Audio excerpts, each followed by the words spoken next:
Ready? Start. The Textile Inquiry Committee says that we are getting much less cloth than we had even under a foreign government in the year 1938 39. Only one conclusion can be drawn from this statement of the Textile Inquiry Committee in its report. I have great respect for his intelligence, and I know that the meaning of the report will not have been lost on him. What I was saying was that Indo Pakistan trade is very important in the entire scheme of our import export trade that does not feature much. The market that we lost there is being taken up by the foreigners, especially the USA and UK, and the market Pakistan losses in our country is being taken up to a great extent by these two countries.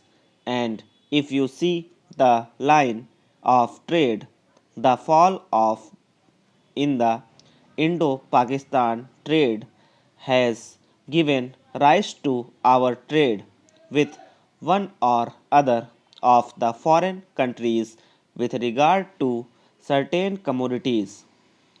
Our import and export policy does not take initiative to see as to how the trade could be developed with Pakistan. I am aware of the political difficulties that are in the way of the ministry. At the same time, it is the duty of the ministry to take initiative and bring home the fact that unless and until we put our trade between these two countries where normal and natural economic ties have been disrupted on a proper footing, there will always be disadvantages on our side and certain other interlopers will come in and take advantage of that situation in order to ruin our economy, and that precisely is what is happening today.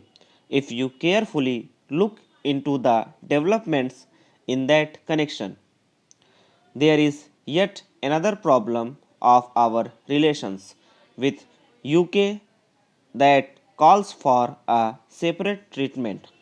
In the old days, the honorable ministers and their leaders and their camp followers were all complaining against the preferential treatment that was then called imperial preference.